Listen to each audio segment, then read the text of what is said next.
Thank you, Smitty, and it's a pleasure to be on here, man. I'm very excited. College Series is finally here, man. It's finally here.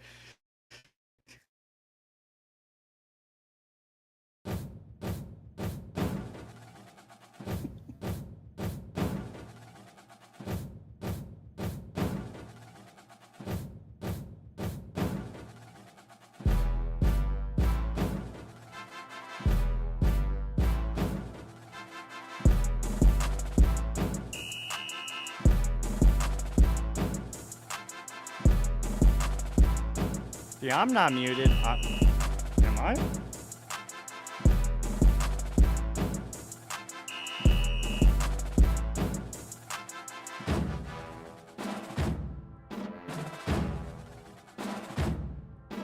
They say you're muted, yeah.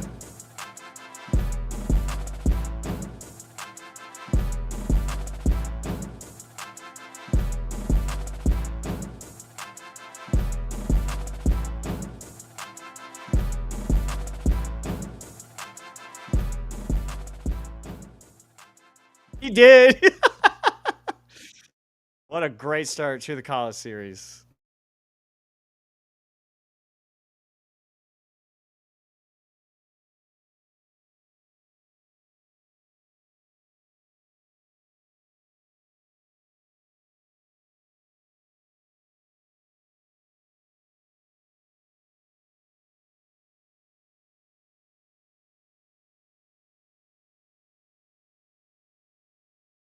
I can hear you.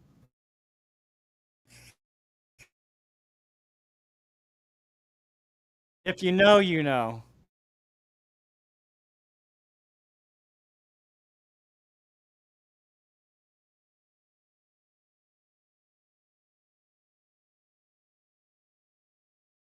John Madden or Al? Oh, okay. On the soundtrack. Gotcha. That's an old one, yeah. I can hear you on my end.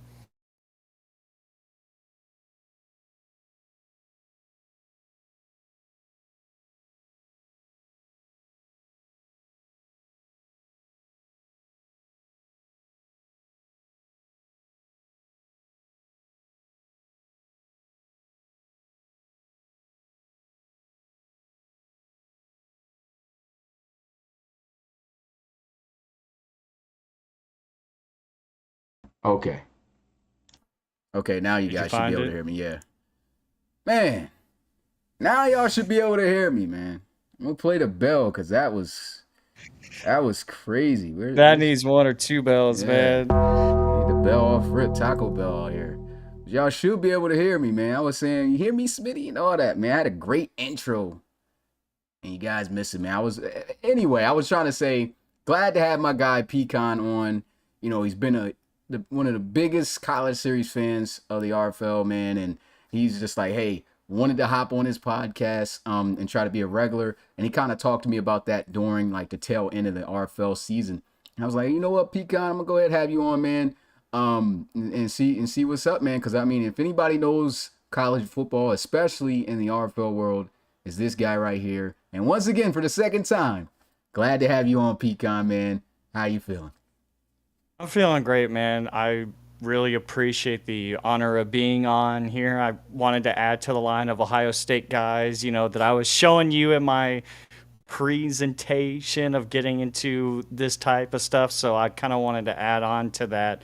And we're finally here, man. College Series, Smitty. Yeah, This is what we've been waiting man. for. So y'all see me doing a little bop joint, and this is the reason why I was doing a little Yeah, bop. the whole dance Yeah, I had the number whole ready. dance, Everything. the intro was fire, but guess what? I'm gonna play it back with the lyrics, cause y'all know when y'all hear this, hey, it's a rap, boy. It's almost that time, cause you know what it is. You know what it is? It's a brand new season, baby. Hey! Touchdown. Touchdown. Hey! I've been listening to this song for the last 24 hours, Touchdown. by the way. Touchdown. Y'all know what it is when y'all hear this, man. Touchdown. Touchdown. Who gonna be scoring them this season? Touchdown.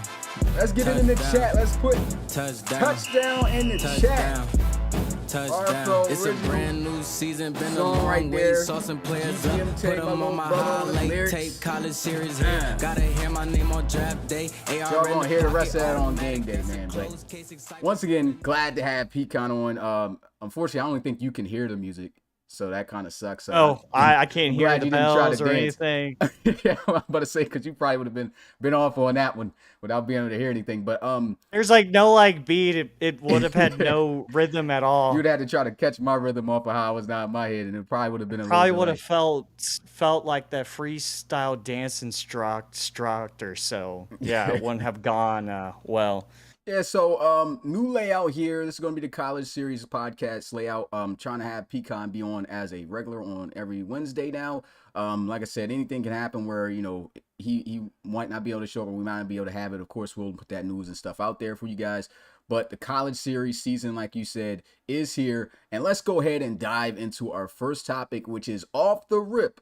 I will be showing you guys the top 25 rankings, the official top 25 going into College Series 5. But before I hop into that, Pecan has his top 10. So let's see how his top 10 compares to the official top 25 that I'm about to list after this. So let's go ahead and dive into that there.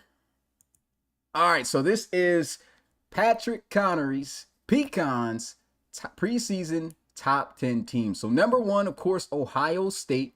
Number 2, Miami. 3, Alabama. 4, Georgia. 5, USC. 6, Oregon. 7, Tennessee. 8, Baylor. 9, Oklahoma. And 10, LSU. With that being said, Pecan, give us a breakdown. Why are these your 10 top teams? So I think it's obvious why I put at number 1 and number 2. I think Ohio State and Miami, they have the most prospects coming into this year. And as always, Ohio State and Miami are bringing back a bunch of great talent. So I thought I had to put them at 1 and 2.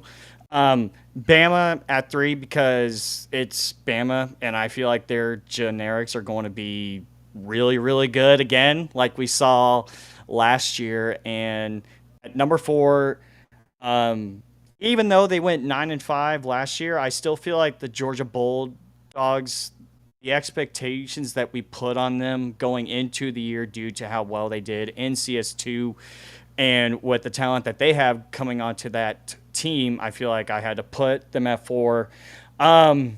This was kind of a toss-up just because now, for those that didn't know, Smitty has been doing like scrimmages and stuff like that. This one was kind of a toss-up, and I didn't know exactly where to put USC at, but because they've won the Pac-12 title the last 2 years, I felt like I had to put them there at 5 over a team that I was very impressed with that I saw, which I'll get into them later on, but I put the Ducks at 6.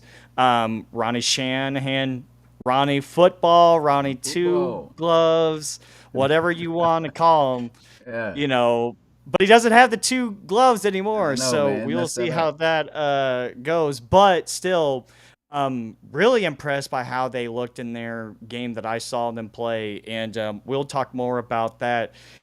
Tennessee, they bring in a bunch of talent. Tyon, can he stay a full year? You know, that is the case. Baylor and OU at number 8 and number 9. I'll get into more of the Big 12 later, but obviously we don't see West Virginia or TCU on there, the 2 teams that were in the Big 12 title game, and that's because they don't bring in the prospects like they did with Baylor and OU this year. But this 10 spot was really tough. Could have put that team up north, could have put one of the Big 12 teams. But I feel like with how much talent that Aiden Semino brought to LSU, I feel like they were the 10th best team. All right. And just in case guys don't know what that team up north means. Yeah. Tell them what it means as an Ohio State fan. So as a Ohio State Buckeye, that team up north is that team with the ugly I'll say it for yellow you. M. Michigan. Yeah, I ain't going to say it, Smitty. I ain't saying it. I ain't saying it. Yeah. I ain't Unless you saying say their Michigan is name. trash in that sentence, it's the only time you're going to say it, huh? I'll say Michigan State, but they're not in the college series. So that's as close as I will get. But yeah, if you ever hear me say TTUN or that team up north, just know I'm referring to that team up north. So So the real life rivalries and college beef is real, not only in the real world, but also in the virtual world of the RFL. With that being said, now let's see how this compares against the official top 25 rankings going into season 5 of the college I series, haven't man. even seen this. Yeah, Smitty wouldn't so even share this with me, so I'm excited. yeah, so Pecan doesn't know, and honestly, I have from no your idea, list, guys. this isn't too bad compared to what I got. It's a couple flip arounds, and I think you got just about every team that I had in the top 10 in here. So let's go ahead and get a look at that. All right, here we go. Top 25 teams, and I'm gonna edit another graphic layout for the podcast so that way I can make long form images look better. But here we go. Number 1, I do have Ohio State. Number 2 is Alabama, though. And I'll explain why I have certain teams where they are, especially Alabama, why some people will probably say, why you got them over Miami? But number 3 will be Miami, 4 USC, 5 Baylor, 6 Oregon, 7 Tennessee. I think that was the same. And I think Oregon was the same on your list. Um, 8 is Georgia, 9 LSU, Yeah. and 10 Oklahoma. So I think we literally had all the same We top literally 10 had the teams, exact but 10 teams in there. yeah, Yeah. just a different order. At coming in at just outside the top 10 at 11, we got Clemson, Auburn, Michigan, Penn State at 14, Texas 15, Florida 16, Wisconsin 17, Washington 18, Notre Dame 19, South Carolina 20, Louisville 21, Arizona State 22, TCU 23, North Carolina 24, and Texas A&M 25. And just so I can read where the rest of those teams that aren't ranked in the top 25, where they are, I will list them out verbally here. So at 26, I have Oklahoma State. 27 is Maryland. 28 is Florida State. 29 is Iowa. 30 is Stanford. 31 is West Virginia. And 32 is UCLA. So just from Patrick's reaction to West Virginia falling all the way down to That's a 31, big. there's reasons on why I've had these rankings. And of course, these can be proven differently. But I tell you what, West Virginia has been a team that has been able to place easily within the top 25 because they had prospects. They got a few this year, but literally that's it. Just a few, a quarterback and a running back. And the rest of this team is not talented because it was those influx of prospects that they had in the past that really made West Virginia a force. Without those prospects anymore, they bring back Markeith Jenkins, a great wide receiver, but I don't think the But talent he can't be overall, the only one to yeah, get it it's done. not Yeah. enough to It's really get gonna it take done at more West than him. Virginia. And I really feel like it's going to be a big dip off for that organization, for that program heading into, especially Pac-12, no, Big 12 competition, So it's going to be, I definitely feel that. And I know some guys will even, looking at this with the flip with my list and yours between Oh, Alabama and Miami. Probably mad. Yeah. But to add on to that, we have to remember, guys, so these are brand new rosters for this year compared to CS3, where we brought the generic rosters that we had on CS3 over to CS4. This year on the mod, since we don't have the new game this year like we thought we were going to have last year, we thought the Saudi. mod era was done. This year, we downloaded the 2022 rosters. So there's also a lot of going into is it Dios? I don't know how to say the D105 mod. mods. Yeah. And there's a So couple you have, players too that like just got drafted in the NFL. They're still going to be on their team. Like Anthony Richardson's on Florida. You even got a player that should be transfers elsewhere, but he's on Clemson with is it David DJ Uncle, yeah, Ukulele, ukulele. something like Yeah, DJ yeah, Ukulele. He is still on Clemson in the series, so it's like, and he's actually a trash. high overall. This was Oh before, no yeah, way! this was before last year's college season actually started. Right So like, before 2022 yeah, played, so they yeah. were preseason rosters before we found out, like, hey, this guy really isn't that good, you know. But And even then, yeah, West Virginia wasn't great going into 2021, coming out of 2021. So you also have to look at how they did in 2021 compared to 2022. So I can see why West Virginia kind of went yeah. down. And it's kind of the same factor in which I talk about with this Alabama being listed at number two. I have Alabama listed at number two simply because the generics, like you said, look even more beastly than around the same as last year. Because I mean, as I was building this team, I was like, wow, this is crazy. I put Miami down at three for a couple of reasons. One, Alabama was the number two to end off the season last year, able to get that done. And It's then understandable. on top of that, they got a new quarterback, and honestly, in my opinion, they got prospects, but I do kind of feel like this is not that same level of Miami that we saw last year. Like last year, they were dominant, had a tough loss to Ohio State. I feel like this offense, it could be slightly better. I think they got a better quarterback potentially, and I'm gonna say potentially because we still don't know. But in terms of overall talent, they kind of slack in a couple areas they were good in the year before. Wide receiver spot is Yeah, also their biggest thing. yeah. So that is a reason why I kind of have question marks with those guys. Do I feel like they're gonna win the conference? We'll get into that, but honestly, I still definitely feel like Miami can take the ACC, even though they lost it last year to North Carolina.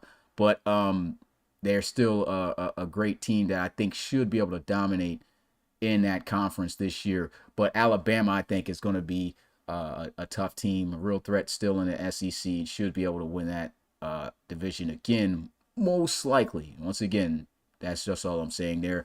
Everything else is kind of self-explanatory. There's a couple other teams that you might see here that you would look at that was like garbage last year. But again, these are new rosters. Wisconsin's jumps all the way up to 17. These guys are 86 overall base roster. So they actually got a lot more talent, and they got some good receivers coming back. Like three guys. It was two with Corvette, which we know was a dog last year.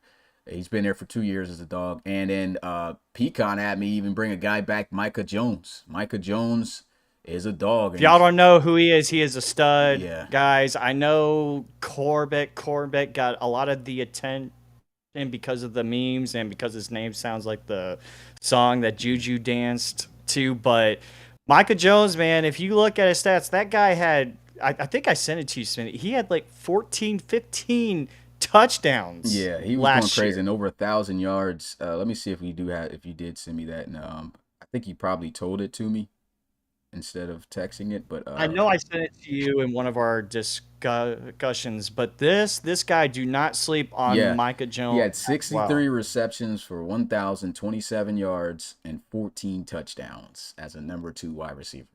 So Than what he's a dog. Corbett had, for sure. Yeah. So they're gonna have some beast wide receivers, and like I said, as a base 86 overall team, they're a better overall team.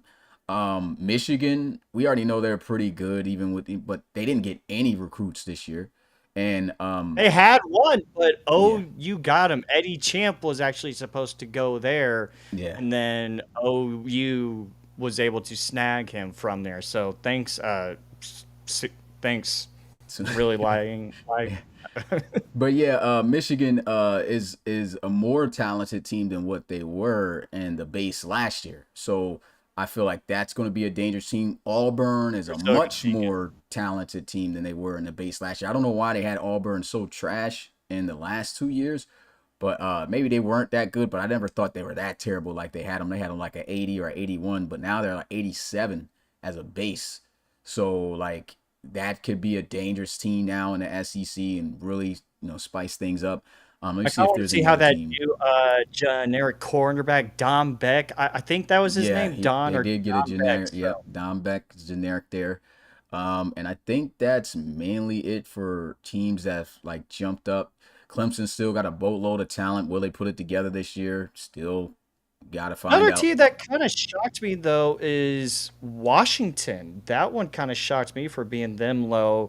When I was kind of doing my rankings, I kind of had them at kind of around that 14th, 13th spot. So what is the reason for them being at 18? I just simply feel like those other teams are just more have a higher chance of being more successful. And I'm not Yeah. gonna lie, just off of some scrimmages and things I've seen, I kind of, worry a little bit about Washington and if they can be anything like they were last year. And again, they were able to do what they were able to do against Pac-12 teams, and of course that made them look so much better against talent that wasn't all that great at the time. But like And this now, schedule this year is a lot tougher too. yeah, Like this is not the cupcake type of teams that they're playing this a year because they got some games on there. And you're right, like their defense was their biggest weakness last year. And some of those guys who, when you go back and watch some of the big plays that they gave up, they needed an extra year, and those guys came back. So is this the year where they finally become better players? That's going to be the key. So yeah. And another question like even that I have is a guy that I feel definitely has to step up. Now getting in that starting role for them, which I think is going to be the biggest issue for them, is Andrew Dryland. So like the run game is going to be very important for Washington. In my opinion, the scrimmages, it wasn't looking too good. And hopefully that changes when he gets into actual competition and actual play. But if they don't have a running game and they got Devin Diggs who transferred over here, and Mr. Muscle yeah, Man, the wide receiving core, in my opinion, also isn't the same. And so it's going to be different. I don't feel that offense is going to be as explosive as it was, especially if they can't run the ball. Because, I mean, the guy who started there before, Brendan Haskins, guys can say what they want about was a him. dog. He was a I was a monster there. beast. Yeah, like so. Yeah, I think it's a lot of things that have changed for Washington. Honestly, to be even at 18, in my opinion, is kind of generous. Um, but we'll have to see if they can uphold that type of competition, and that level, come season time. But They will yeah, definitely have their first big challenge coming in week 3, but we will get to that point. But Aaron Buck, this is a huge year for Aaron Buck. He also comes back as well. Jacob Garcia, who was one of the best tight ends of the year yeah, last he year. I won the think he award. won. Yeah, Yeah, he won the award, and Aaron Buck, from what I saw, he looks really, really good. But you are right. Pretty much from what I saw, the running game, they had the two-headed monster last year with Haskins being able to run the ball along Dryling, but hmm now it's Dryling. This is your shot now, and Evan Diggs coming from UCLA to Washington. Also, guys, when you look at this man, this guy has the biggest arms out of yeah. any quarterback That you dude's guys will got to see get in the PED college tested series. for sure, This because he is guy's not looking the arms. same. That's all I'm gonna say. So, That guy is not looking the same. He's on some. the one thing I will say that kind of shocks me a little bit though was Georgia at number 8. Even though I know that their generic base roster is probably going to be really, really good, but their past success and everything, especially coming off the last 2 years, I'm kind of shocked to see them below Tennessee, in my opinion. Yeah, so the way I look at it is I kind of feel like this is an opportunity for Tennessee to really capitalize and win because, I mean, Georgia definitely got a crazy influx of talent off the base, but I've seen Tennessee off scrimmages and they look like they kind of like last year and better. So I kind of feel like if Tyon can show us that whatever he was able to do in his short amount of time of playing last year and, increase his play and play that way throughout the rest of the season, I think he can definitely uh, beat Georgia and actually, compete for the conference championship. So I really do feel like Tennessee's got that opportunity. Got some defensive players this year that's really going to help them out. because the main reason they were getting cooked was, for one, Tyon wasn't there, and then at the same time, they didn't have defensive backs. Now they got some defensive backs and a They were linebacker, slow. They and were they were getting really, cooked. really slow Yeah, last. If you watch a lot of their games that against the best teams, that was one of their biggest problems was yeah. getting cooked. And so, like, and with Georgia, they got a new quarterback there, and Jaden Young. I can't really read that dude yet. I've seen a few scrimmages where he looked Right, good, and like there some are times yeah. So where you don't really know what you're going to get with him. And speaking of that, it's almost like that whole entire team is kind of feeling like they're facing a ghost each and every year since College Series 2. Like yeah, each quarterback is kind of facing the ghost of Kai Cash. You had AR in CS3, you had Zeke Pruitt in CS4, now you have Young in CS5. Is Young finally going to get the Georgia cornerback spot back to how Kai Cash played? And the last two, it's been very average mid quarterback play from the Georgia Bulldogs after what we saw with Kai Cash in CS2. And one of my things that I kind of thought is like, did that team kind of create some unreal expectations for the Georgia Bulldogs to chase after, knowing that they are the only undefeated college series team to go win a national title? So, in the last 2 years, their expectations and their goals, they haven't achieved them at all. So is this a year? But I do agree with Jade and Young. You don't really know what you're going to get yet, but I kind of think we are going to be still a solid team. yeah. And I guess another team to touch on is I kind of like how Oklahoma has been looking in some aspects. Sometimes, I mean, first scrimmage they were looking pretty bad, but I kind of seen it like they've had also added the right kind of players as well. Quarterback play is going to Cooper be looks in like a beast. question though. Also, like, because I know that Avery Rhodes is the new quarterback there. You got to see, how he fares, and if he can do better than Alan Morgan, who in Alan Morgan's first year, season 3, was amazing. Thought he was gonna be a top tier quarterback. Season 2 came out and it was just straight dead. But he had to face some crazy competition early on, and he didn't check in, and he just dropped out the series. And so, that a wasted Yeah, he stayed with opportunity. Kobe Bomb. So wasted opportunity to see if he could bounce back, but he was just like, hey man, yeah, guy says, hey, I'm sticking with Kobe.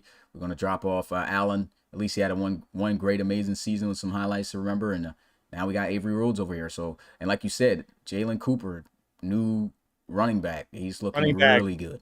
There's a couple guys that are new that are looking really good, but we'll get into that Eddie as Champ. well.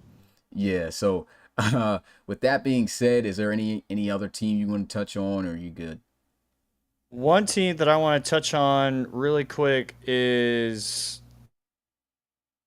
honestly, I'll probably get to that later on, when we start to talk about the individual games and start to highlight more about these teams, because coming up on these games, guys, we haven't seen anyone really play except for maybe like 10 or 11 teams. So Yeah. there's not going to be a whole lot to like kind of talk about except previous years and stuff like that. So kind of want to save that until we get to the games. So Yeah. And for guys who are trying to get a more closer, in-depth look at this, maybe get it saved, it will be posted on social media after the podcast and things like that. I'll be posting up quite a bit of things that you're going to see here tonight, which is now we're getting into the next segment here, which is the preseason standings predictions. Okay. So I actually listed from first to last place on where I think each team will end up by the end of the year. And of course, by the end of the year, I'm gonna go and see how well I did. And honestly, what I did was I just took whoever I had in the rankings and put them in that order.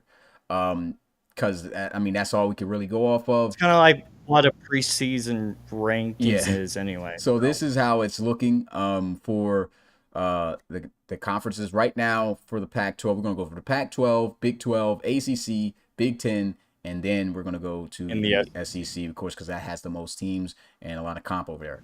All right, so starting with the first predictions. Okay, this is the Pac-12 standing predictions. USC expected to be number 1 and win the Pac-12 conference championship, in my opinion.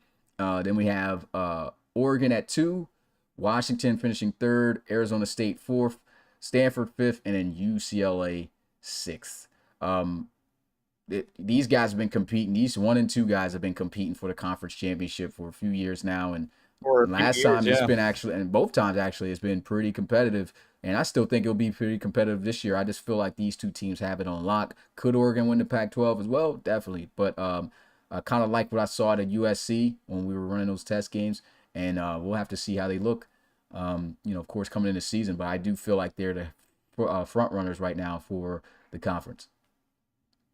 I agree, but so we're already getting the Pac-12 out of the way, and I was already planning on doing this going into like the day that this is going to be my first bold pick night. Okay.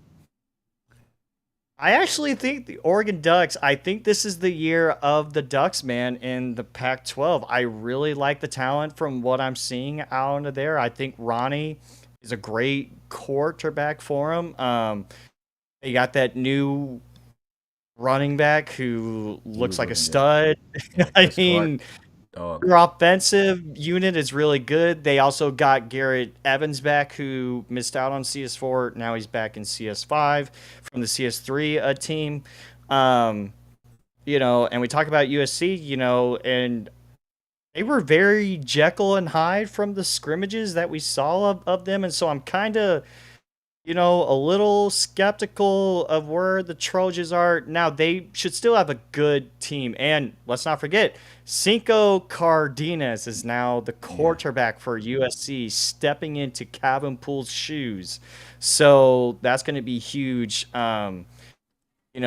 Cinco, as we know, he's kind of struggled the last few years at Clemson. Now he gets a fresh start at USC. There was one game that we saw of him where he looked better than Poole ever played.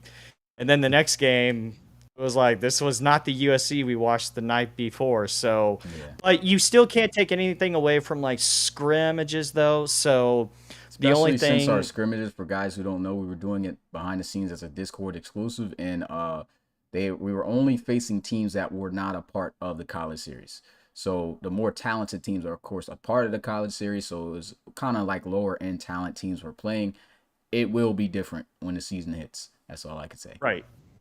But I still am going to make a bold pick. The safe pick is to choose USC, but I actually have Oregon beating USC in the Pac-12 title this year. I am rooting for Ronnie and those Ducks to finally win themselves the Pac-12 this year. The rest of the teams, Arizona State though, that's a team that we can get into because they got some guys there too now. But Question is it enough, man?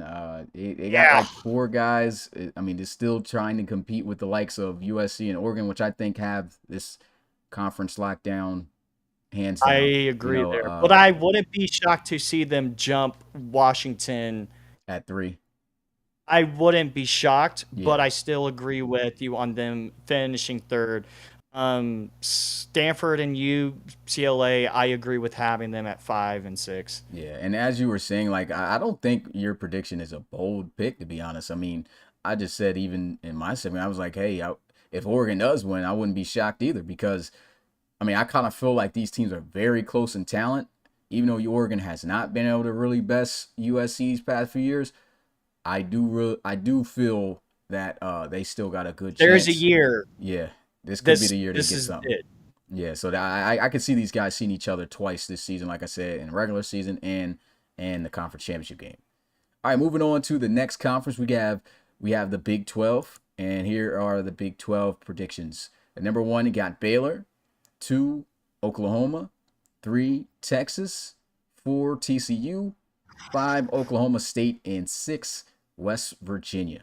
So That West Virginia it's drop off is crazy. still so shocking. I wish we would have played this team last year instead of what we played last year. That West Virginia team last year was so great too. It was just, but it's amazing to see. I do agree. I think this is going to be a year that if you're a Mountaineer alum and I look away this year because this is not going to be a fun year to watch. It's gonna be tough, man. Same kind of deal with TCU. You knew what type of talent they had last year and the year before that. The beast wide receivers. Miles McCain was able to utilize his strength of the deep ball. And now Shark, Mari, they got Cash. they got a new quarterback now. Less commits. So it's like I think it's Eric Alcott, something like that. He's Oh, there. Eric Alcott is at He's at West West Virginia. Virginia. Okay. Tanner Tanner Hendricks. Yes, Hendrick Tanner Hendricks. and Amir Amir Daniels, I Daniels. think was his name. Yeah. They did have RAC, but Miami snatched him up. Yeah, and Amir Daniels is a wide receiver. So they got at least a quarterback and a wide receiver there as submitted guys, but really was nothing else. They didn't get anything even from the Madden draft class. I don't think they got anybody. So this is like Which the I was base kind of for the rest of shocked because they are kind of a fun team to promote. You would think in real life, with them going to the national title game in real life, that would pull in guys to want to play there. So I was kind of shocked by the output, but going into CS4, a lot of guys wanted to play with Omari Harris.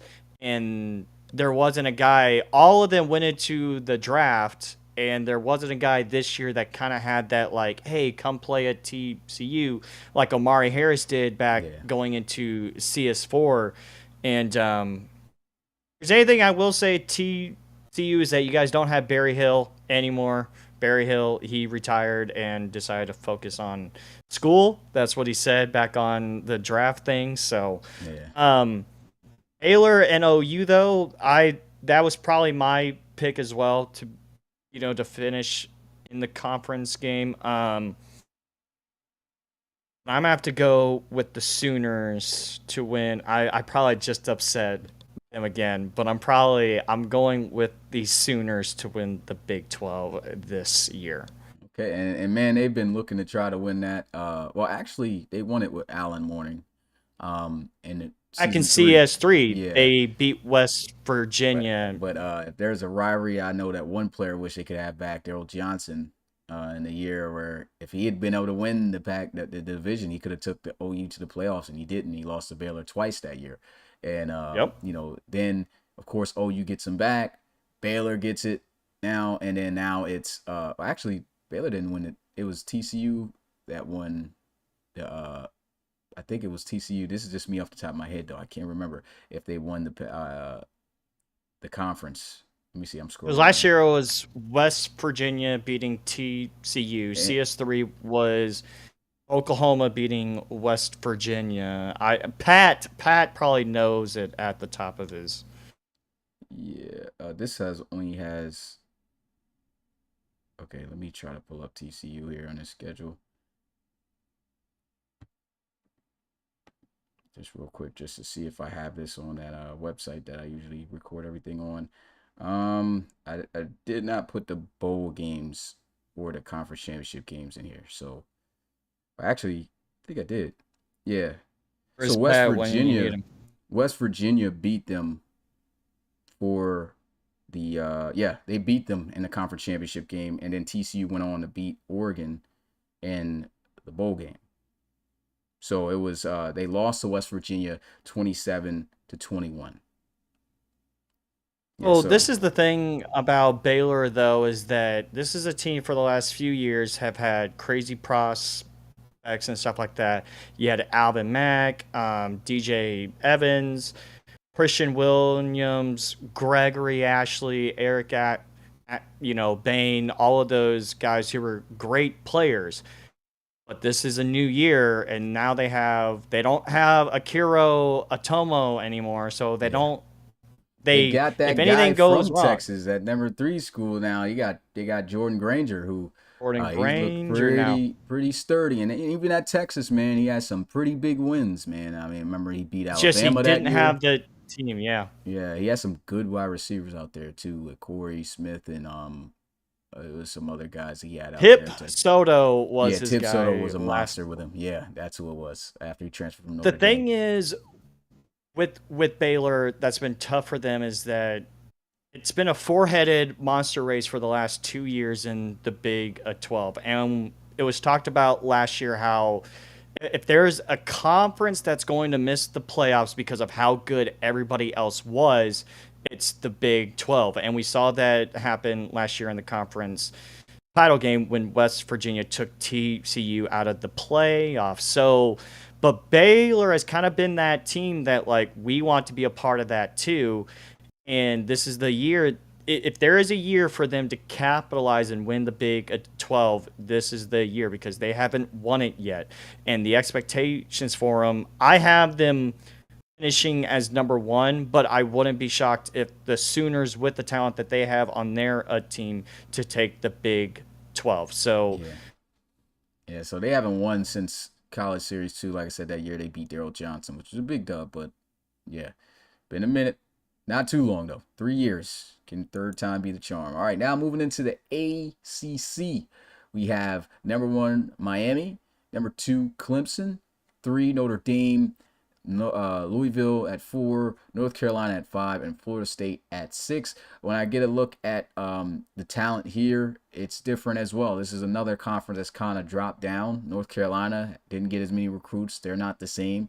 Notre Dame, they actually increased in talent, but then again, Clemson is a 91 overall base team. They didn't get any commits, but they still have that talent. If they click, they can get stuff done. So I just feel like with that dynamic, those two teams have to be up there in the top 3 with Miami, who, of course, I feel like Miami is the front runner for this conference. oh, 100. Yeah. Yeah. And then Louisville, they got a few pretty decent submits and good positions. They have looked good too. They have looked good. Those two guys that they have gone. There was a catch that hopefully we see Reno more Hightower. of this a year. Yeah, Reno That Hightower, guy the looks wide like a receiver, stud. and the running back Steve Washington looks pretty dope as well. So and they got the quarterback that was there, Cunningham, in real life. So yeah, he's not the highest overall, but he can get busy and do a little something. So you got some razzle dazzle going on, extension of plays. So yeah, that's my rankings right there for the ACC. What's your thoughts? So I pretty much do agree that this is a one-man race in the ACC just because of the talent that Miami has alone. But knowing that we're going off of the 2022 rosters and Clemson for the last 2 years, they were great in they won it all in CS1. They made it back to the playoffs in CS2, but lost to Georgia. But CS3 and CS4, they still had some pretty good talent. They just didn't click for them like it did in CS1 and CS2. Is this the year where everything starts to click? And even this year, they don't have any users on their team, but from what you're saying, it sounds like the team is going to be good. But another team that has dropped off, UNC, man, they are the ACC title champs, and Q, I'm just letting you know, a tough year, man, to watch. Yeah, he knows. I mean, if anybody been paying attention to what he's even been saying in the Discord, this guy just like, man. They did Drake May dirty, though. They did Drake May dirty. But this was before Drake May had that season, so it's like and the year that he did, yeah. And then yeah, I'm a UNC fan myself. So like my 2 favorite teams in college football, North Carolina and Maryland.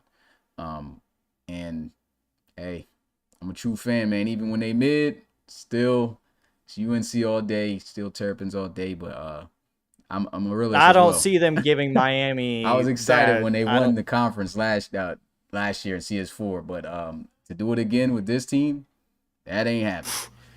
Now the rest of the team did actually look good. It's just the quarterback spot. Okay. That quarterback spot is a. Are we muted? Or is there accidentally I was clicking wrong things. I was trying to touch the bell, but I was on a wrong page. Yeah. I'm playing another bell. The thing is though, is UNC looks good like the rest of the team overall wise, but the quarterback spot, and we saw that kind of with at FSU because I think Dre May's rating is lower than what Will Stern's rating was for FSU. That's pretty bad. Will Stern was a 74 if I remember correctly. Yeah, so they got my guy really bad. They didn't help Drake May out at all. This is not going to be the Drake May you guys know if you watch college football or UNC football. And Florida State actually got increase in talent. So like, but I still feel like the rest of the team around UNC is just going to be better. So that's why I got them at 5.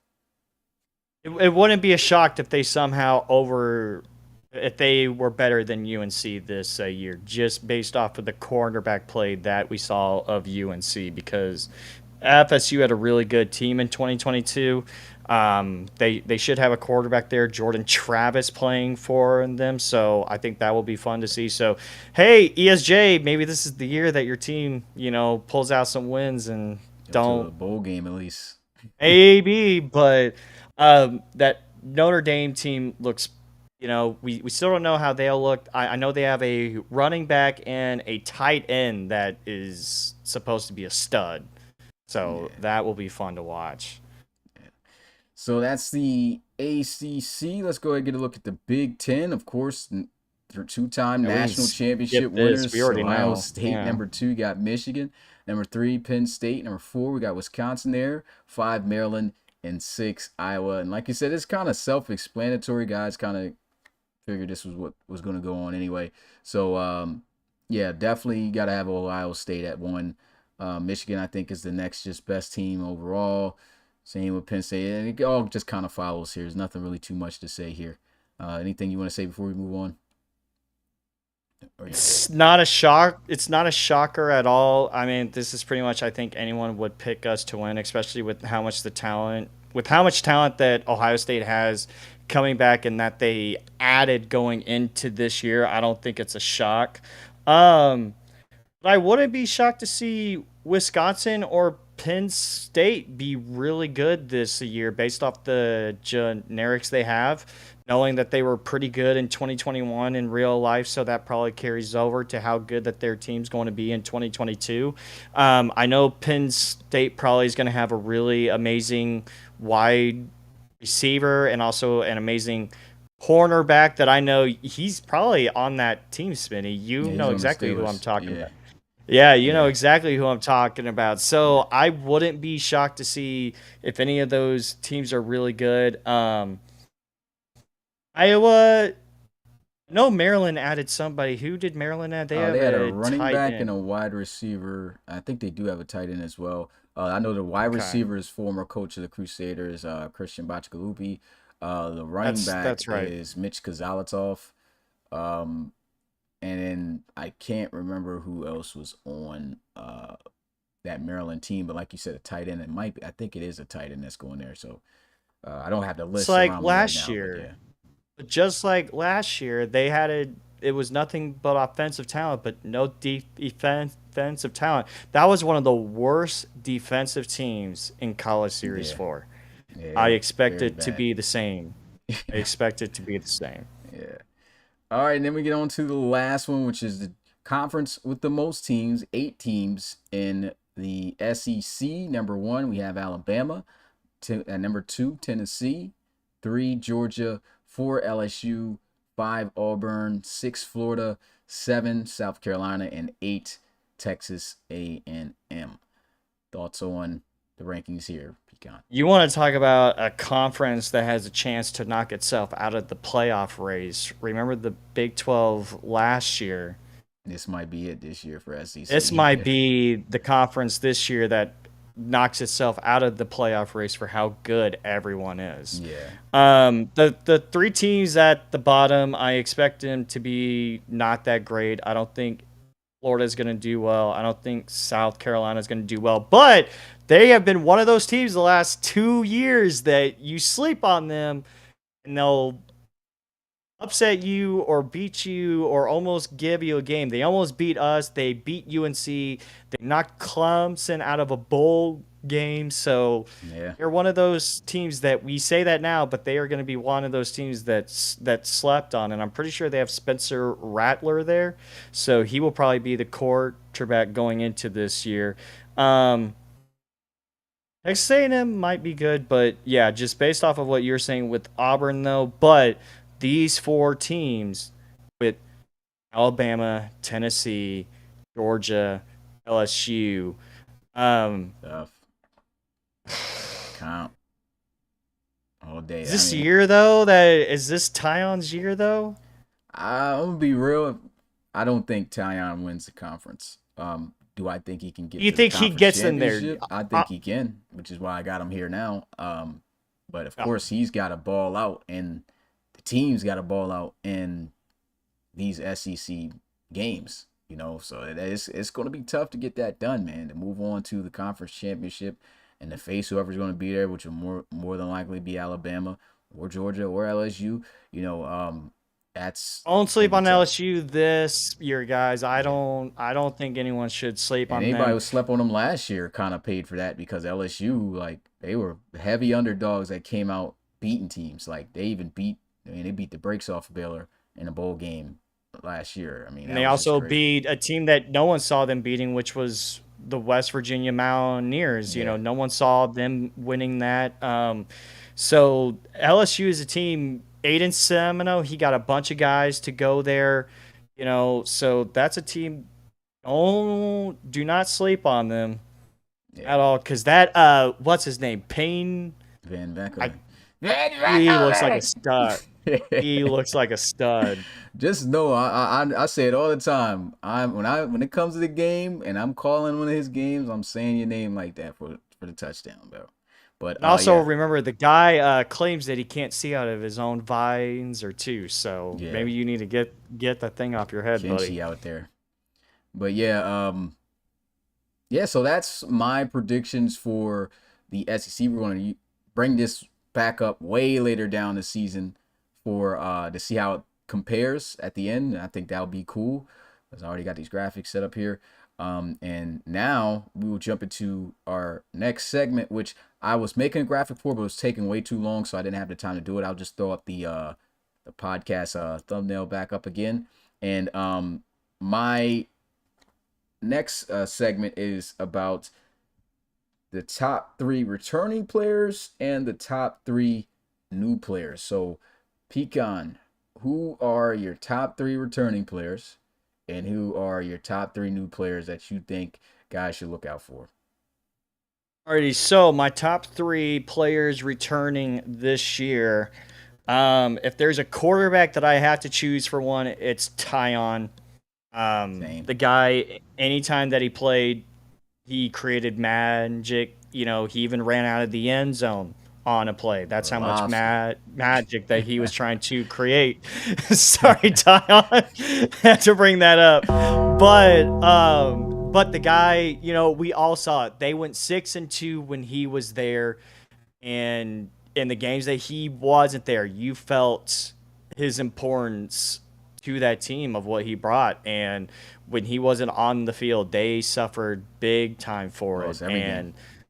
yeah, literally lost every single game. So I think Tyon is obviously the most exciting player to come back. There is a player that I'm excited for. I'm trying not to be biased, so I'm trying to find other guys. So obviously, I think getting Darnell Savage back for another year on Miami. Also, if guys don't know, the cornerback, so he You talking played about Xavier cornerback. Savage? Xavier Savage, yes. He played cornerback at Miami last year with Gomez. This year, he's now the free safety at Miami, and that is a spot where anyone can really make themselves a star. We have seen that the last few years. That is a very fun spot to play with Braylon King Moore, Eric Hogan for us last year, Cam Johnson, I believe, or yeah. So Xavier Savage, maybe the best pure defensive back coming back. So he's going to be a stud at Miami. And then the one running back that I will say that I'm excited to see is, of course, my guy Euro. I think he is the clear-cut RB1 going into this year. Euro, he ran over. Let's see, how many yards did he ran over? I feel like if I say, oh yeah, so he did go over 10,000 yards, right? Or is that too much? I'm trying to remember how many 10,000 is yards. crazy. No, it's okay. So he went over 1,000 yards. Yeah, I was like, I knew this is gonna sound wrong. I'm sure Yeah. this math is wrong. Yeah. Imagine a 10,000 run season, Yeah, I'm about to say but that's a The dudes don't even get that in their career in college. Well, That's like playing on freshman mode on the game. So, Euro, he ran a bunch of times for us last year. So him coming back, I think he's the clear RB1. Top three new guys that I'm well, excited to I'll see. say like just to add to the top three. I guess we could do each. I agree with you with Tyon, of course, because once again, talking about a guy who's electric every time he's on the field, we didn't get to see what he could have did. I mean, that year, that guy he could have took them to the conference championship that year, the way they were moving, and of course with the off the field issues and things that happened that got him suspended, couldn't play in a bowl game, and all that situation, that's why he's one of the most viewed prospects right now at this point. So I think this is like the top prospect that most guys will have their eyes on, especially guys looking for a quarterback in the future or for the future in the near future. And we just can't wait to see if he can live up to that same height this year. Number two is, of course, Xavier Savage. Like I said, I think hands down the best defensive back. He would have been a top tier back coming out the draft class last year if he left. And, Probably would have been the third best to yeah, come out of the class after Grooms and CC. yeah, he was definitely up there, and he's coming back and showing off his versatility as being a free safety. So that guy definitely has a chance. I would say would be number two. And number three, you talked about Euro Winbush, but there's another guy on Ohio State that I think a lot of people need to I pay know attention who. to, and it is who you think it is. Brock Yeah, Frederick. Brock Frederick, man. Brock Frederick That, is that a guy got dog. I love that. overshadowed by Leathers a lot, but if you watched the Miami game, the conference title game for us, he made his impact known in those games. Like, he is that good. Yeah, he was a dog. So those are my top three guys, and the difference that I have with you on that one. So your top three new guys coming in. What's your thoughts, man? Top three new guys. I'm gonna turn on this light really quick Yeah, because it it's just getting a got little dark. dark in there, man. Got dark, man. This guy's It's in the shadow Texas, realm, man. in the back rooms Texas. with it. So, top There you three new go. guys that I'm excited to see this year. Whew. All right, so we already mentioned him earlier. I don't know if he counts. Wait, does he count since he's a brand new player Yeah, this he year? counts, so you can consider him because Oh, the anything he did with the guy other guys would Chris count. Clark. If y'all want to see a running back, I'm going to choose him over Cooper, even though I think Cooper at OU looks like a stud. Chris Clark. There was a run, guys, that if it was in the actual college series, it would have been the top 10 plays. Yeah, That guy looks like a stud. almost Like felt bad recording it. Ronnie is going to have a great guy that he can hand the ball off to, because a lot of times, like Carr was more of that bruising back. Clark is the guy that he can take it to the house anytime he gets the ball in his hands. So that is a guy that I'm very excited to watch for. He is on the Oregon Ducks.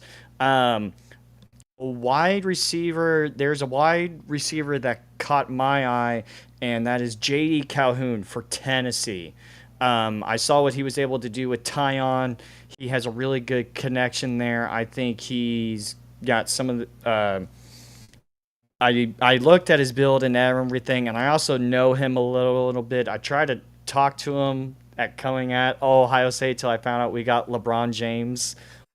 That's little LeBron James. inside jokes. Yeah. So, but that was a guy. He was really, really talented, and I've obviously have seen from the scrimmages that Tyon has a really good guy there in J and D Calhoun. I have an unbiased pick then, and of course I have a biased. I do have a biased pick. I can't help it, guys. It's just my team. Um, Biased pick here, and Smitty might even agree with me here, but and the guys that have seen him, that is Dylan Lewis, the quarterback this year for Ohio State. I am excited to see He's this actually one of guy my guys as play. well. This guy looks like he's going to step into Monte Wyatt's shoes very, very well. But I don't want to jinx too much just because I feel like there can be too much of a jinx hyping up your own team like that. So But another unbiased pick that I'll have to say, honorable mention. mm, I'll probably throw in, let's see, defensive players. Of course, it's all the offensive guys, but I'm having tough with the defensive picks here. There hasn't really been a defensive guy. Oh, Manny Rojas from USC. Rojas, the DN from USC. That's a guy that I got my eye on. He also looks really, really, really good. So, All right, so my top three, number one is that guy you just mentioned with your bias pick. I really liked how Dylan Lewis was looking, and I feel like he can off rip compete with Tanyon's tier of like, okay, he's looked at as a top quarterback, but hold up, there's this guy. You know what I'm saying? Like that's kind of how I feel. Uh, Dylan Lewis is looking, especially on that team with the talent he's got. All it's going to do is elevate it even more. So he's definitely up there at number one. Number two is Miami's linebacker, who looks like Morgan Freeman oh, in the face. That boy y'all need to King know Jr. about this is a guy. Y'all dog, need to man. learn about this They guy. will, because I have a feeling he's going to play exactly like that during the season. Like this guy was literally everywhere, making This guy every is tackle. Lawrence Taylor LT, incarnate. like he's got the old school He gear and looks like all, him. and he's What smacking the dudes. gear? Gear is crazy. Like he just said, "Yo, I want to be LT," and he had a nerve to put number 64 on as a linebacker. Classic. And off Classic. the rip, you already know it's just like, yo, why would this guy choose this number? But when you watch his play on the field, you don't even care.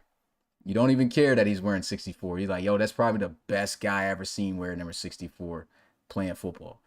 Like that's how good he's been looking in the scrims. Of course, you're gonna have to change that number up though, my guy, when you get in the RFL, because gotta follow those protocols and rules with the dress code. But hey, What was Lawrence Taylor's number in the NFL? 56. 56. Yeah. That's what you're wearing, King. That's what you're wearing, That King, would be when you go dope. in. That would look crazy. It look like we got LT in the league. But yeah, that dude's an absolute monster. And then of course, Christian Clark, like you said, that guy, I just seen one scrim of him, so that's not saying a lot. But like adding that type of running back, and he's draftable this year, like, dude, he was looking good in that one scrimmage. I think he's going to be a very smooth running back when it comes to running the football. So Any those are my team top three. could any team could use a Darnell Hodge, D'Amico Brewer home run threat anytime that they got the ball in his hands. And he was like Cooper for OU kind of reminded me of that like bruising back, but he has like some like speed too. Clark was the only guy that I have seen where I'm like he looks like anytime he has the ball in his hands, it's a highlight reel. Yeah. All right, and then we get on to our last topic of the day before we open things up for questions for you guys in the community. We have the official week one schedule and the season for guys who aren't a part of the Discord, who haven't known.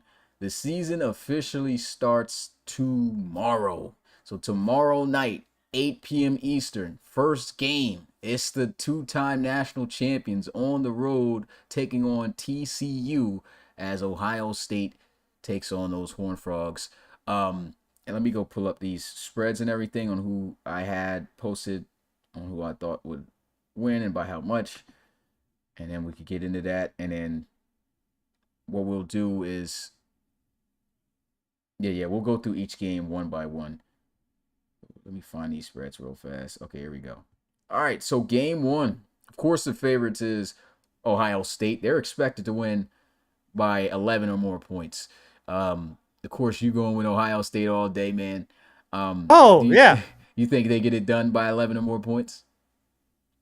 So spreads is a little bit tough just because there's certain teams. I think TCU keeps it close, but I wouldn't be shocked if Ohio State does win it by two or by at least two. I'm not going to say two or more. I think they will have a better team than what we are going to see. We saw them play back in CS3, where we beat them 33-10 on our own field. They finally get a shot for us to come there. And I think Ohio State, with the amount of talent that they brought in this year, they have Kentaro Sheffield. You have new wide receivers and Steve McCaskill and is it Kingston Bryan or Uh, yeah, Kingston what's Bryson.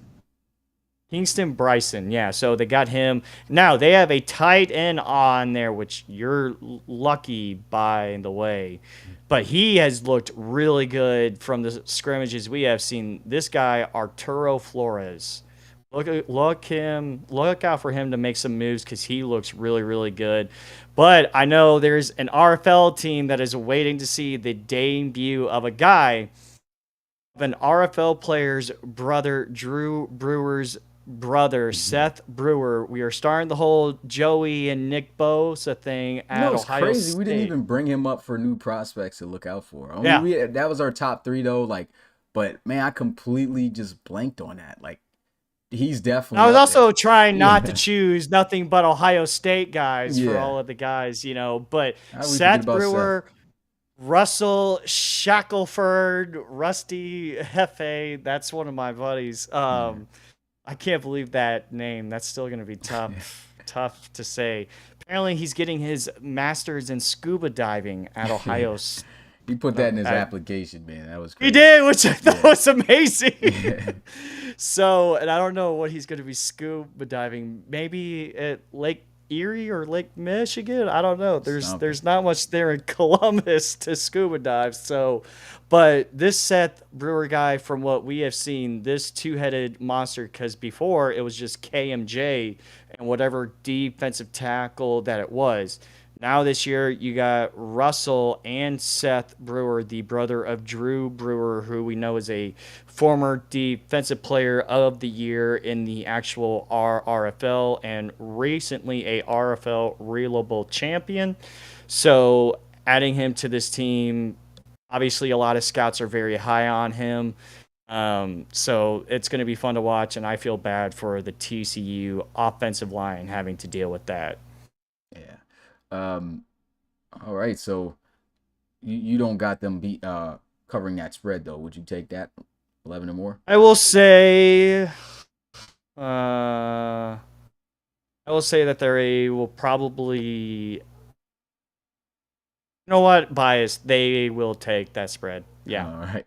So Friday, the following day, 8 p.m. Eastern, Tyon and the Tennessee Volunteers, or what do we call them? The Tyon, Tennessee yeah, Tioneers is what he Tennessee says. Tioneers, Tennessee on the road Tioneers. taking on Auburn. That is an SEC matchup off the rip. And I just talked about how much of an increase Auburn had coming into this college series.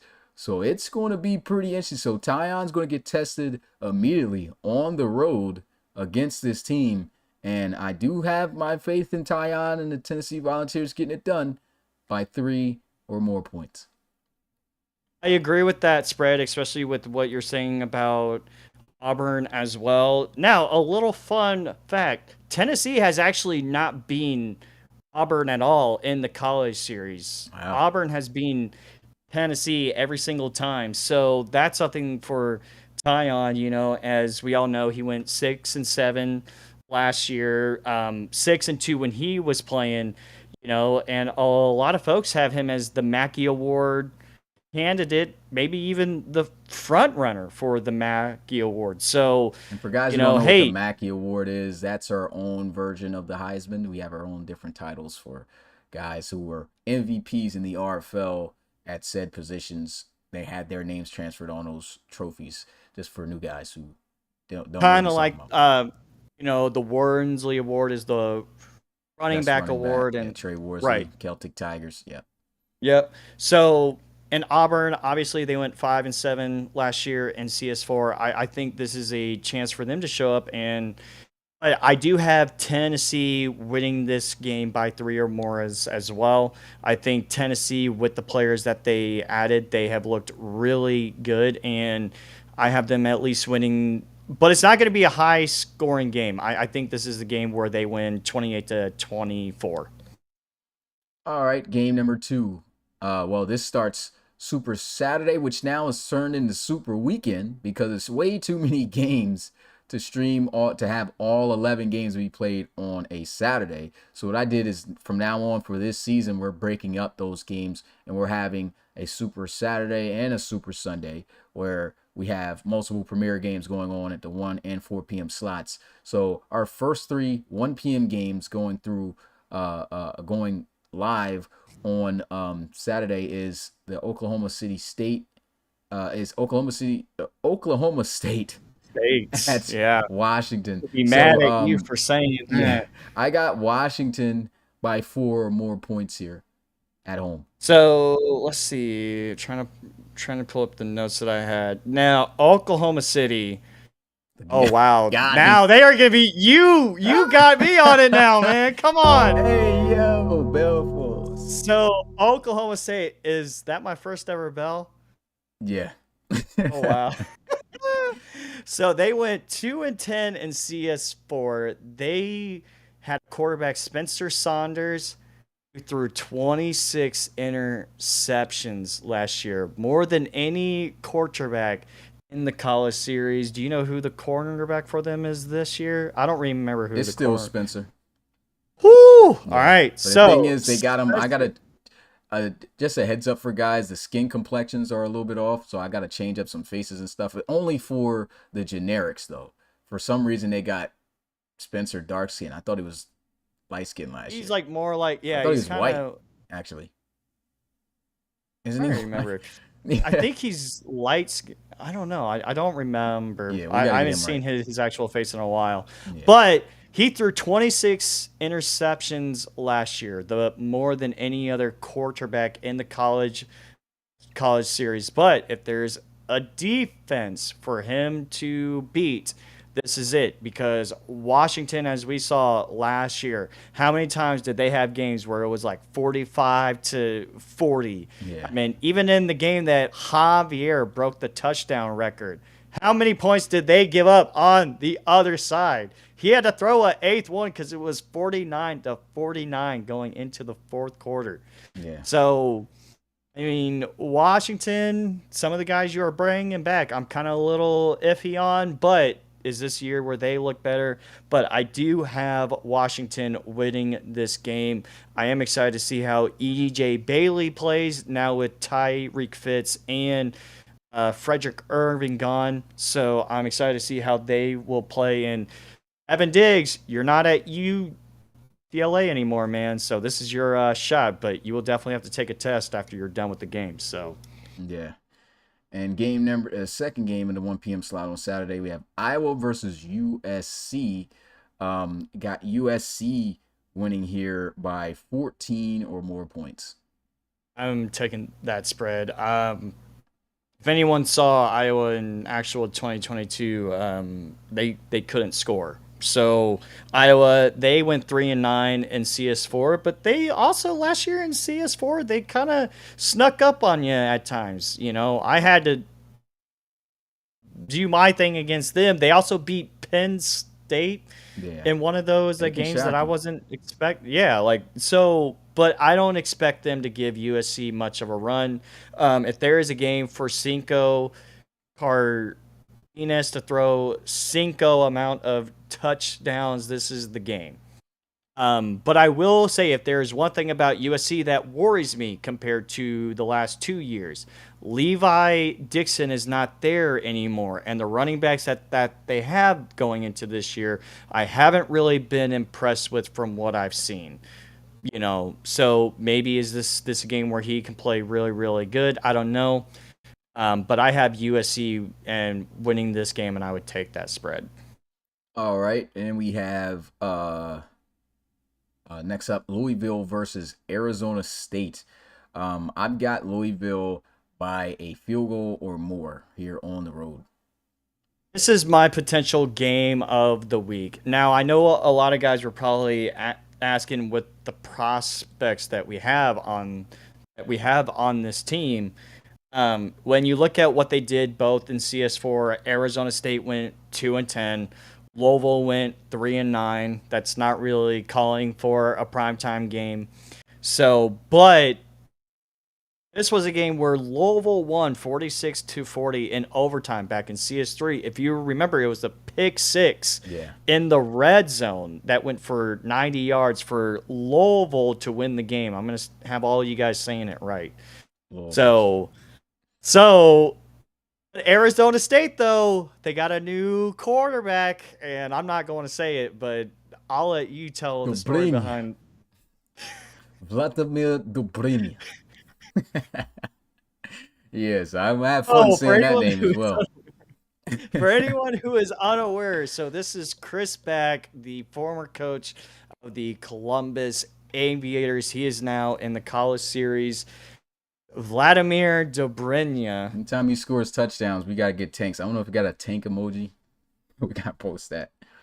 Got a Russian song playing, or the Soviet Union anthem playing. I Strong don't kneecap know. kicks out where they got their arms crossed like this and they doing Yeah, and he's doing a little dance. yeah, Yes, going in.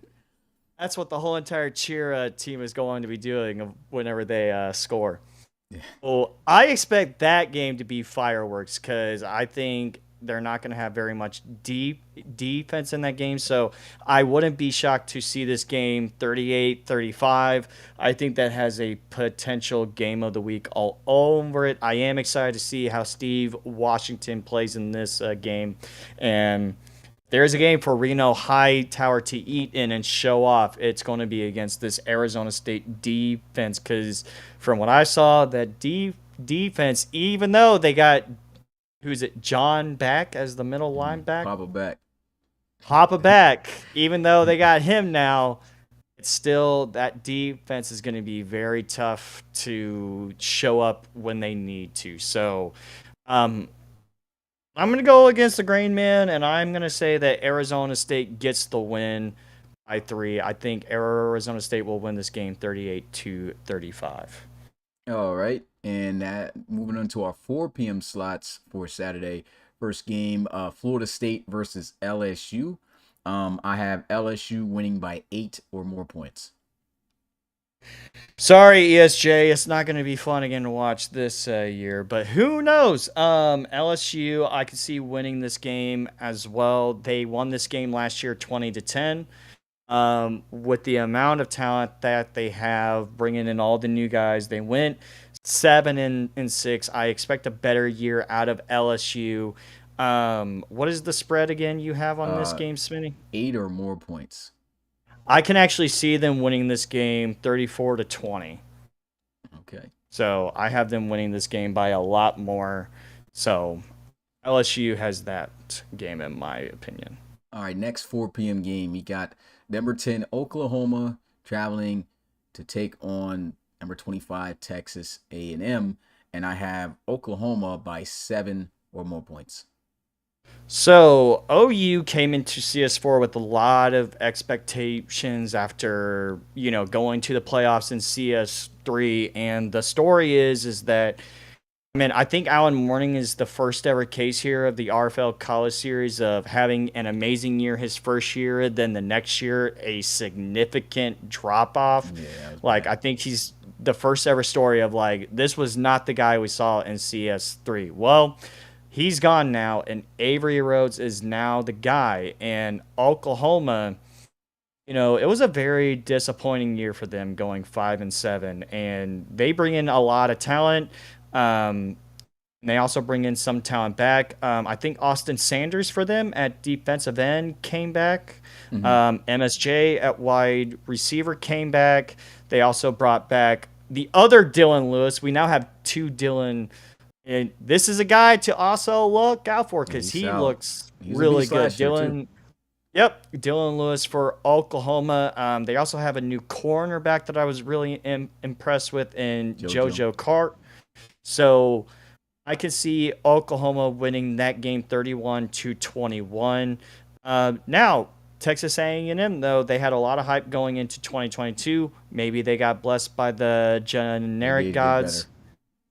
So I won't be shocked if they actually play them close. You know what? I'm actually not going to take the spread, and I'm actually going to say that Texas A&M plays them closer than you guys would think. Oklahoma wins that game by 4. All right. Then we have our last 4 p.m. game on Saturday, Florida versus Baylor. These guys got a little bit of stuff going on too, because didn't Florida beat Baylor before? I'm not mistaken. Actually, I have the results right here, Smitty. Go ahead, bring this one up. But I got Baylor winning by 5 or more points. But go ahead, hop into that history. So I wanted to put Florida at Baylor this year. So I made the schedule for this year. Florida and Baylor have played the last 2 years. For some reason, Baylor never got the home game that they should have gotten in CS4. But check this out. In CS3, Baylor beat Florida 34-6. CS4, Baylor beat Florida 42-9. Okay, so it's It is, opposite. They've been getting blown out. yes. Okay, so I definitely had the wrong recollection of that. Yeah. So it has not gone well for the Florida Gators this year. Now, I don't know. I just thought that Florida at least deserves to go on the road at Baylor because Baylor had to go to the swamp twice. Now, Florida, they went 6-7 last year in CS4, made it to a bowl game. Baylor went 8-5. And as we talked about the expectations, now Baylor, I'm gonna pick you guys, but just know, like, I have nothing against you guys. I like Baylor Bears, okay? I like you guys, so don't think I have anything. So when you hear the build up, just get ready for the slam down. Oh, I know, but let's be honest, CS4 was not the greatest year for you guys with the expectations that you guys set after beating Georgia in the Sugar Bowl. The expectations that you guys had to come out as flat as you did in CS4 in some of the biggest games against West Virginia, TCU, and of course, the last thing we all remember is you guys getting blown out by LSU. So you don't have Akira Otomo to blame anymore. If there is a year for you guys to win the Big 12 with knowing that TCU didn't really get anybody, West Virginia has gone down. OU is probably going to be that challenge, but this is the year, Baylor Bears, for you guys to win the Big 12. And I hope you guys do because you guys have a great solid core. You guys have one of the best groups, the Baylor Brotherhood, and you guys are returning Wally Herman, I believe. Wally Herman's coming back. Jordan Granger is now there. Transfer there. Michael Simmons, who I thought was an underrated player for them. Cameron, Seamus Davis Fitzpatrick. Another transfer from Texas. Yeah. Another transfer from Texas. So they hit the transfer market hard last year, and they got guys to buy in. And I don't blame them because that locker room, you have some great core guys there. So, Baylor, this is the year for you guys to win the Big 12. The expectations for this year compared to the other teams are high. Don't blow it. And Jordan Granger, I think, is going to have a great year as well. I have Baylor winning this game easy by at least 10 or more points. Okay, and then we have our main event game where I'll be in the booth calling at 8 p.m. Eastern on Saturday, Michigan versus Wisconsin. So a Big Ten matchup off the rip. I got Michigan by 6 or more points on the road. So that team up north has won this game the last 2 years, with Wisconsin beating them back in CS2. So they're 2-1. As we all know, Wisconsin is returning 2 stud wide receivers, but a team up north, they are going to have a pretty good team generic-wise, guys. Like, let's just be honest. They were one of the best teams in 2021 in real life, so expect them to have a really good roster. So I definitely expect them to be better than Wisconsin, but I have Wisconsin winning this game. Oh, you got Wisconsin winning? Oh. Yes, I'm picking Wisconsin to win this game. Close, though. To 27. I think he just hates Michigan. I'm going to choose them once this year, guys. Trust me. But, hey, it's in Camp Randall. It's at Wisconsin. And I want to see Corbett, man. So. All right, so that ends Saturday. Moving on to Sunday, we have Maryland versus Stanford. And I have Maryland winning on the road by 4 or more points. Stanford against Maryland. Maryland. Okay, so this is going to be a fun game to watch. I feel like one because we have no idea what Stanford is going to look like, and Maryland. We got some new players there. I wouldn't be shocked if this game was another high scoring affair. Stanford was one of those teams that would give you a fight last year in Mainly because of CS4. Grayson LeCavalier, but he's gone now. He is gone, so they won't have him anymore. Oh, wait, actually, yeah, no, you're right. He's not there anymore, and they were terrible in 2021. Maryland wins this game huge by 21. All right. Moving on to the next game. Alabama versus UCLA. I got Bama by the biggest spread here, winning by 15 or more points. Y'all want to see Roll Tide roll in this game? This is going to be the game. Like, this is as cupcake as you will get for a first game. Now, it will get harder for Bama down the road. They were in the national title game last year. Logan Goldsberry comes back. They also got a defensive tackle and Darius Donald there as well. I believe he's still there. Or did he go to Darius OU? Donald, he's at OU now. Yeah. That's right. Okay. Even still, their generic pool is going to be really, really, really good. And I expect Alabama to win this game. I mean, they were doing it all last year against the weaker teams. I expect them to win this game 45-14. Sheesh. All right. I actually wouldn't be shocked if UCLA doesn't score 10 points. I'm going with that bold. All right. So we have next up North Carolina versus South Carolina. So that's a battle of the Carolinas off rip. And I have South Carolina Week 1. winning by a field goal or more. Now, this has been an interesting game the last few years of the college series. Going into CS3, UNC and South Carolina were literally tied 0-0 going into the fourth quarter until UNC was able to pull it out 14-6. And then last year, CS4, this was the former Chris Clark, wasn't even the starting back, had 3 touchdowns in that game for over 120 yards as they win 29-14. This one's tough to call because UNC looks good from what I saw on paper and everything, but Drake May, with his rating and everything, I'm almost getting the Will Stern feeling like, is he going to be that bad? And I could see South Carolina winning this game. I want to say 23-17. All right. Then we have the 4 p.m. games coming up, and it's only 2 on Sunday. So we have Penn State versus West Virginia, and I have Penn State winning by a touchdown or more. So this was a game last year. Penn State and West Virginia played in the last game of the year, before the last Sunday game of the year, where West Virginia needed a field goal to beat the Dorian Chavis-led Nittany Lions 25-23.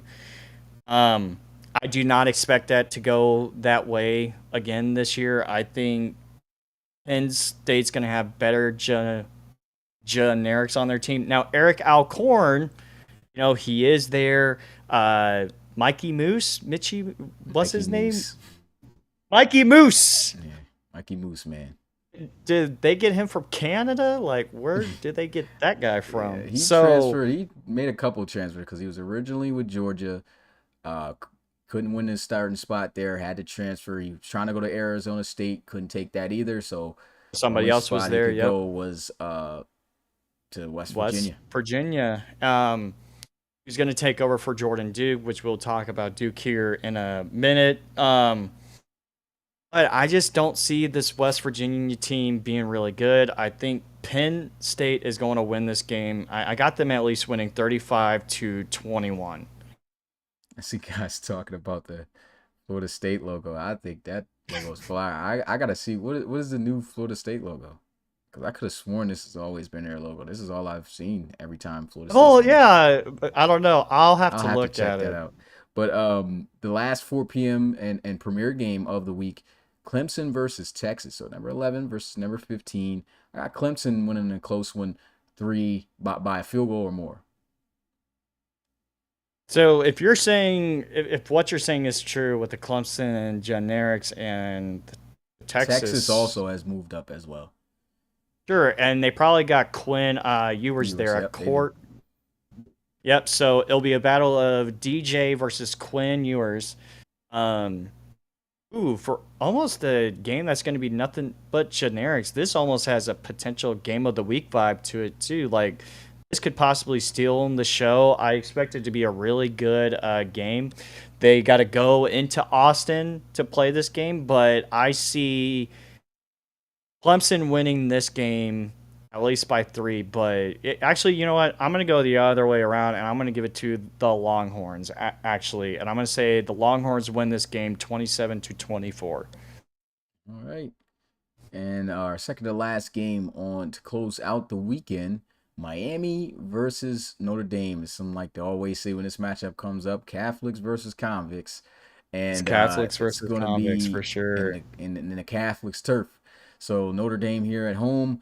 But I got Miami winning by 4 or more points because Notre Dame has jumped up significantly as well, team talent-wise. Yeah, because they also had a pretty good team in 2021. So you would think that generic base wise, they would be given some there. And the tight end that they have, we all saw your reaction on the stream. Like He that guy looks made like a me a stud. meme emoji on Right. Discord. So that guy looks like a stud. Orion is now the new quarterback at Miami. And here's the thing with Miami that has been their MO for the last few years. Great around the whole entire team, but mid-average quarterback play that has kind of kept them from getting over the hump of being able to win a national championship. And Dorian, he's coming in here with a lot of expectations. Like, is he going to be the guy that's going to pull Miami, over that hump? But Isaiah Allen, he's got some pretty big shoes to fill with Darnell Hodge and Amir Williams. Like, those were 2 great Miami backs. Definitely. Oh, and he's joining them. And some history for you: the Catholics haven't beaten the convicts at all. Miami has won that game every single time that they have played. But a key thing to look out for Dorian this year: Dorian was tied 3rd in interceptions thrown, and he only threw 14 touchdowns to 20 INTs last year. I know we kind of all fell in love with this game as far as like of what he can do running, but what can he do passing the ball? Did he get better in the off seasons and throwing? And I think from the looks of it, from what I've seen, he has. But he's the new guy here at Miami, brand new team. So I see Miami winning this game by more. I can see them actually winning this game by 7. I'll take them, even though it has not been close the last few years. I'll take them by, actually no, I'll go lower than that, 24-17. All right. And in the last game of the week, which was the first game to kick off the season last year, Georgia versus Oregon. And I think you flipped these because it was in Georgia last time, right? Yep. So now it's flipped. So now Georgia gets to try to get their get back at Oregon. And this is a chance to prove that they are a better team this year and that, hey, last year, we're going to get you back for that. I got Oregon, though, by a field goal or more. So that one kind of shocked me a little bit on the spread, but because I thought, just because it's the Georgia Bulldogs, that they would come in here as the favorite, even knowing what happened in CS4. Because last year, we all remember first game of the year, and them Bulldogs were barking at them Ducks, man. They were telling them, those Ducks ain't going to do anything. What did Ronnie Shanahan do? He becomes Ronnie Football in the very first game, 45-17 on their own field. Yeah. So, just like we said, Jaden Young, he is how to deal with the whole, the ghost of Kai Cash. But I talked to him. He says he's not worried about it. Brand new team, brand new start, and this is a chance for Georgia, to get that win back last year, But also, this is a year that Ronnie Shanahan wants to prove that last year, those games that we won wasn't a fluke. I am the real deal. We have a lot more talent this year with Clark. And this one is probably the toughest one to call for me, besides Clemson and Texas. Well, you have Oregon by 3. Yeah, I think it's going I to be won't take the spread, but I will give Oregon the nod by 1. I think this is going to be a really close game. I will give Oregon by 1. Now, yeah, I'll take Oregon 35-34 is what I'll say. All right. Well, there you have it. This will also be getting posted on social media, you guys, for everyone to be able to have to look at. And that is it for the podcast topics, man. Of course, when the season comes, we're going to be breaking down some games and stuff like that, and all of that here with my man Pecan for next Wednesday. We will have open questions though right now for you guys, and we could take questions up for a little bit. I'll say at least up until 10:30. So that way I can go ahead and cap off at least right at 2 hours, because we're over an hour and a half now at this point. But if anybody's got any stuff to talk about, I've seen a lot of interaction going on in the chat, man. Appreciate you guys coming out. If you haven't already, man, make sure you smash that like button, and feel free to ask us questions in the chat. I'll go ahead and on my end bring up the chat on my screen so I could see what you guys are saying. Yep, kickoff starts tomorrow, boys, 8 p.m. Eastern. Make sure you guys tune in. It says 14 playoff again. Yep. Only 4 teams.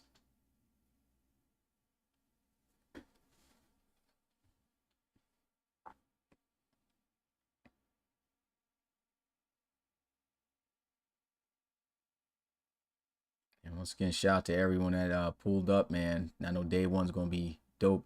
He says, when do tier purchases go live? So because games have already been played this week, I'm not going to upgrade anybody while I'm recording these premiere games, because I started recording premiere games on Monday. So as soon as the season ends on Monday, well, actually I have to start upgrading before the Monday. So on Sunday, I will start upgrading you guys from what you purchased on from the Discord and the Reload Bucks. Yeah, you got to win 6 games for to make a bowl game. Every team that wins 6 games this year gets to go to a bowl game. And you can get a team that has less than 6 wins to make it if we have an odd number. So whoever the best 5 and 7 team is, they can get in as well. See a question here about ASU if you want me to answer that. Yeah, you can answer. So I would say, so we kind of saw this last year with that team up north. Like one team, unfortunately, well, them in Oklahoma, I feel like, because their first 2 games in CS4, I mean, we have talked about that, the 3 teams they play in their first 4 games. But if there is a team that I personally kind of feel like as the hardest schedule, and I tried to avoid this as best as I can, was Notre Dame. Look at who's Notre Dame playing this year, and I can pull that up for you guys to tell you guys. So Notre Dame, this is who they are playing, guys. Miami in week 1. It almost got me. That team up north in week 2. The Ohio State Buckeyes in week 3, Florida State in week 4, Louisville in week 5, UNC in week 6. They were going to play them anyway, but in week 7, TCU. Week 8, they got the rivalry game with USC. Week 9 against the Clemson Tigers. Week 11, Oregon Ducks. Week 12, the Alabama Crimson Tide. Week 13, they finish it out with Stanford. To me, I feel like that's the hardest. schedule of the year. Yeah. So personally, is it okay? Just personally non-biased. I think me and okay, let's talk about him. I think Notre Dame has a harder schedule. Yeah, Pat, it's the same thing. Anyone? Oh, Aiden said Aiden access top quarterback wide receiver duos. Um, really hard to tell right now because we don't. I don't Yeah. think we have any. The few quarterbacks that we do have coming back, they got new wide receivers we don't know about. So I really And we can't say can't that. really Yeah, base off of it, like the scrimmage play too, because we've only seen you guys play against non-RFL college series teams. There's a lot of new talent. Um, some of the quarterbacks we've seen, I mean, really the only one you can really say is tie on to Hakeem Prince, maybe, but no one would say Hakeem Prince is, someone that I'm like, out of no offense to Prince, like I'm not saying you are bad, but we can't. There's not really any duos that we can say because we just haven't seen you guys play. yeah. And also seeing guys talking about the uniform request. So what I'm gonna do is I'm gonna put a limit to the amount of uniforms just so guys won't get crazy, try to get crazy every week. So I will give guys 4 weeks out of the season to determine whenever they want to use alternate uniform. So you got 4 out of the 12 weeks that you get to wear a special uniform and put in a request. Make sure you just hit me up before I get to that game. If I record your game though, however, before you send me that request, then you're gonna have to wait the following week, or another, of course, another week before then, because I have to stream a lot of games before the upcoming week or the upcoming weekend.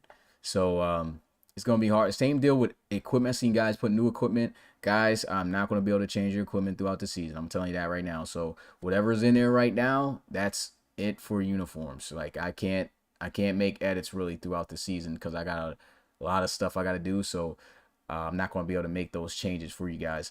So whatever's in there right now, like I said, that's what's going to be for the year.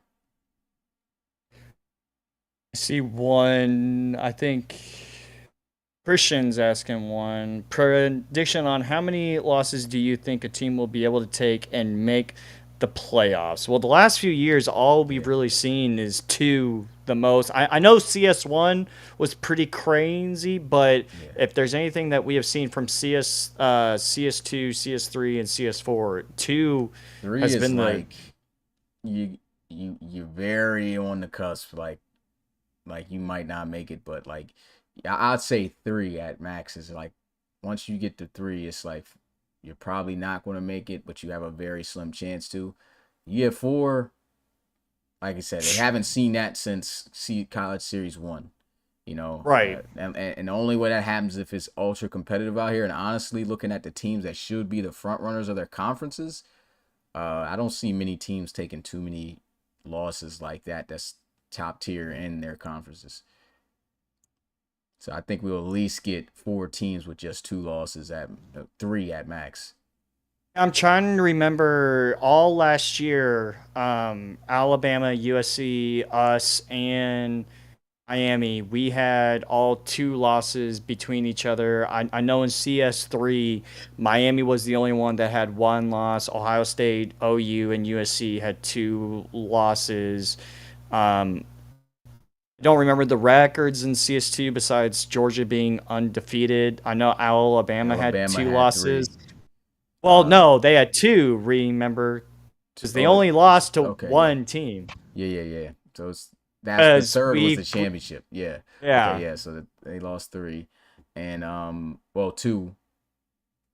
Who else? I think were they the last seed that year? there No, they was couldn't there have been was because they there would have was played Georgia. Clemson and USC in CS2. Those were the other two teams. I can't remember what Clemson and them did. So yeah, it's really when you get to 3, that's you're about out of there.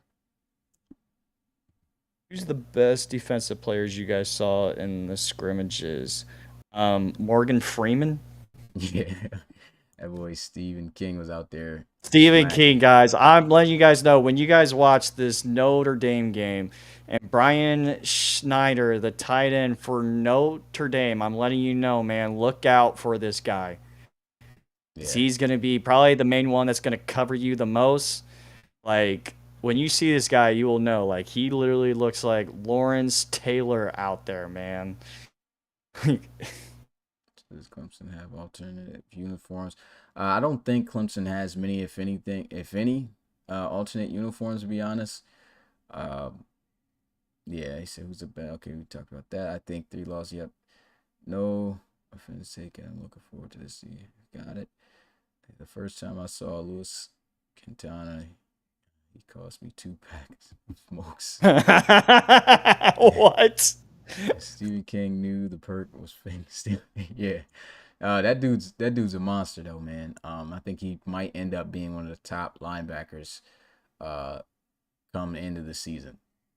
There really wasn't a bunch of middle linebackers that came back. It was mainly outside linebackers. Yeah, we had a lot of good linebackers that came out of last year, man. Like that was like right. our It was a draft very middle linebacker heavy draft, and outside linebackers were the main ones to come back, as we saw with Dylan Lewis, Brock Frederick. Guys that probably felt like that they were being overshadowed by their middle linebacker guys. So, we really don't know who's probably the best at middle linebacker going into this year. So it's going to be fun to watch to see who takes that middle linebacker spot. But if we have a preseason pick for that number 1 spot, it's definitely, Mr. King. So yeah, for sure, man. But I think we're about good here. I actually got to roll out of here now that I think about it. Can't take any more questions. You guys got anything? Make sure you guys ask me within Discord, and when I can, I'll make sure to get back with you guys. But college series is officially here. Let me go ahead and play that instrumental real quick, man. And we're about to be out of here, man. RFL College Series starts tomorrow, 8 p.m. Eastern. You kind of trying to catch the rhythm. I have no beat. I'm trying to find. Yeah, so, hey, college series starts tomorrow. Big game, Ohio State. No pecans gonna be out there hype, and they're taking on TCU at TCU. So, hey, that's it for the podcast. See you guys then.